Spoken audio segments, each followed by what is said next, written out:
It's climate change. Because if it goes higher or lower, whatever the hell happens, there's climate change. It's the greatest con job ever perpetrated on the world, in my opinion.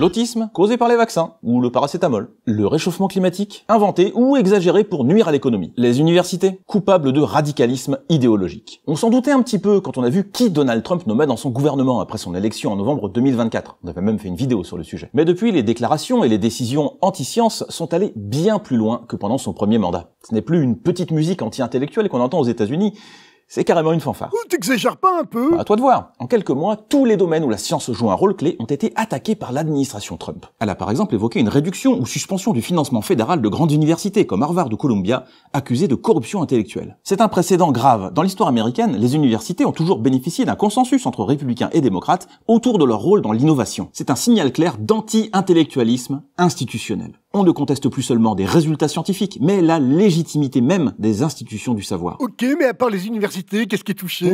Tout ce qui gêne le pouvoir. On sait par exemple que Trump ne croit pas au réchauffement climatique, ou du moins à la responsabilité des activités humaines dans ce phénomène. Ça se traduit par un affaiblissement de certaines agences et programmes scientifiques. Réduction de budget de recherche climatique pour la NASA et la NOAA, suppression de la mission satellite HOCO qui mesure le taux de carbone dans l'atmosphère, et même encadrement politique de la communication scientifique. Tu veux dire de la censure? Non, pas comme sous une dictature, hein. Mais on s'en rapproche petit à petit. Sous Trump, plusieurs agences fédérales ont reçu des instructions limitant l'usage de certains termes dans des communications publiques ou sur des pages web. Pas à travers des décrets officiels, mais des mémos internes et des directives verbales. Autrement dit, pas de censure explicite, mais une pression hiérarchique qui conduit à s'auto-censurer. Mais comment ça?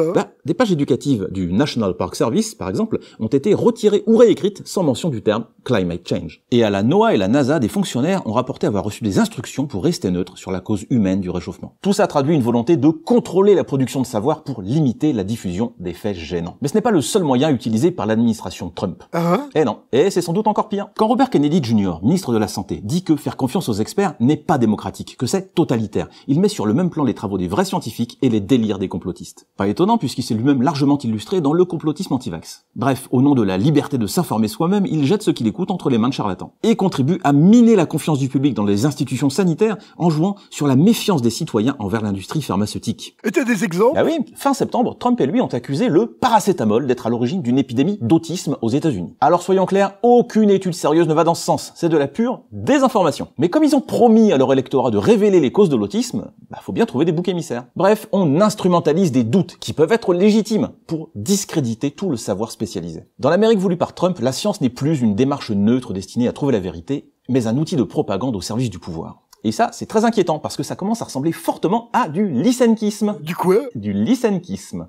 Une science corrompue par l'idéologie, où les faits sont dissimulés ou interprétés volontairement de manière erronée. Le nom vient d'un savant soviétique au service de Staline, Trofim Lysenko, qui a développé une théorie génétique complètement pétée dans les années 1940. Et comme elle s'opposait à la science bourgeoise des pays de l'Ouest, c'était la seule autorisée en URSS, avec des conséquences catastrophiques pour l'agriculture au passage. Alors, on ne le souhaite pas aux États-Unis, mais les conséquences des discours anti-science en matière de santé se font déjà sentir, avec par exemple l'augmentation de l'hésitation vaccinale, et la crainte du retour de certaines maladies qu'on pensait éradiquer à tout jamais, comme la polio.